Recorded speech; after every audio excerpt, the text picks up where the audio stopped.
अमूमी तौर पर माएँ बच्चों के दांत निकलते वक्त काफ़ी परेशान हो जाती हैं। कुछ बच्चों के मसूड़े में तकलीफ होती है और कुछ को असहाल और कुछ बुखार में मुब्तला हो जाते हैं।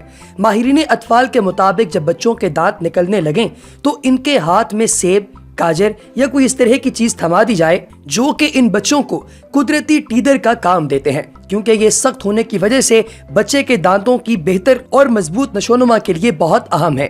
अमूमन दूध के दांत 6 से 10 महीने की उम्र में निकलते हैं, मगर कुछ बच्चों के दांत इससे पहले या बाद में भी निकलते हैं। बच्चे के दांत निकलने का दौरानिया सिर्फ बच्चे के लिए ही नहीं बल्कि माँ के लिए भी खासा कठिन होता है। इस वक्त बच्चे को माँ की भरपूर तवज्जो की जरूरत होती है। अक्सर बच्चों को असहाल की शिकायत भी होती है, मगर इसकी असल वजह दांत निकलना नहीं बल्कि वो जरासीम होते हैं जो बच्चों के पेट में जाकर बीमारियां फैलाते हैं।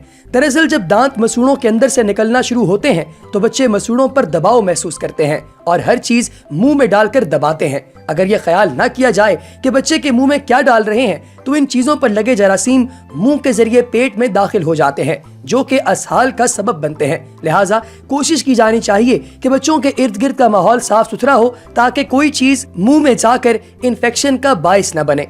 दोस्तों, टीदर हो या सुदर बच्चे के हाथ में देने से पहले धोकर साफ कर लें ताकि उनके जरिए किसी किस्म के जरासीम बच्चे के पेट में दाखिल न हो सकें। ऐसा हर बार करें, यानी जब इसके हाथ में दें तो इसे अच्छी तरह से साफ करके दें। बच्चे का फीडर भी इस्तेमाल से पहले अच्छे तरीके से धो लेना चाहिए।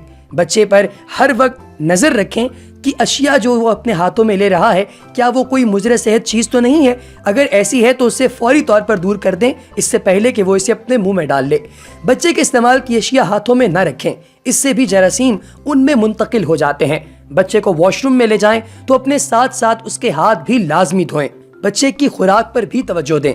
आमतौर पर हमारे यहाँ बड़ी बूढ़ी खातीन कहती हैं कि जब बच्चों को असहाल की शिकायत हो तो उन्हें दूध ना पिलाएं या खाना ना खिलाएं, लेकिन ये सरासर गलत है। ऐसी सूरत में बच्चे की खुराक हरगिज बंद न करें, लेकिन नरम ग़िज़ा दें। मसलन खिचड़ी और दही में केला मैश करके आप उसे खिला सकती हैं।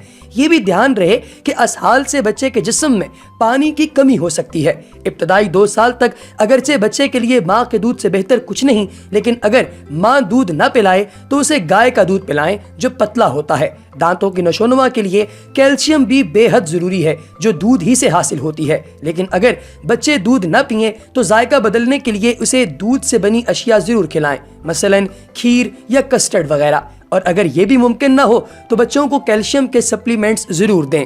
दोस्तों, मसूड़ों के अंदर से दांतों का निकलना और बढ़ना तकलीफ दे मरहला है। जब बच्चों के दांत निकलते हैं तो इस दौरान वो मसूड़ों में दर्द, सूजन और उलझन सी महसूस करते हैं। मामूल से कम खुराक खाते हैं, राल टपकाते हैं, अक्सर उन्हें हल्का सा बुखार रहता है। जो चीज हाथ में आ जाए वो मुंह में डालकर दबाने की कोशिश करते हैं। अपनी उंगलियां मुंह में डालकर चूसते हैं, मसूड़ों पर दबाव महसूस करते हैं और ऊपर नीचे के मसूड़ों को आपस में रगड़ते हैं। आजकल बच्चों को दूध का जायका पसंद हो या ना हो, मगर उन्हें माँ की गोद में ही कार्बोनेटेड ड्रिंक्स के जायके की पहचान खूब हो जाती है। इसलिए अक्सर वो बच्चे जो दूध पीने से इनकार कर देते हैं, मशरूबात पीने से इनकार नहीं करते। बेहतर तो यही है कि बच्चों को ऐसी अशिया की आदत न डालें, क्योंकि इनमें चीनी की काफी मिकदार मौजूद होती है जो दांतों को खराब करती है। लाड प्यार में बच्चों को ऐसी चीजें हरगिज न खिलाएं जो उनकी जिस्मानी सेहत और ज़हनी नशोनुमा को मुतासिर करने का बाइस हो। बच्चों के दूध के दांतों की हिफाजत करें और अपनी उंगली से उनके दांत भी साफ किया करें। अक्सर वालिदैन बच्चों के दांतों की इसलिए भी परवाह नहीं करते कि इन्हें तो टूट ही जाना है, इसलिए जब नए दांत आएंगे तो देखा जाएगा। ये सोच बिल्कुल गलत है। याद रखें कि अगर दूध के दांत खराब हो गए तो दोबारा आने वाले दांतों में भी वही खराबी हो सकती है। लिहाजा शुरू से ही इन पर तवज्जो दें और मशरूबात और ज्यादा मीठी चीजों से एहतियात करें। ऐसी मजीद इंफॉर्मेटिव वीडियोस देखने के लिए देखते रहिए बच्चों का डॉक्टर।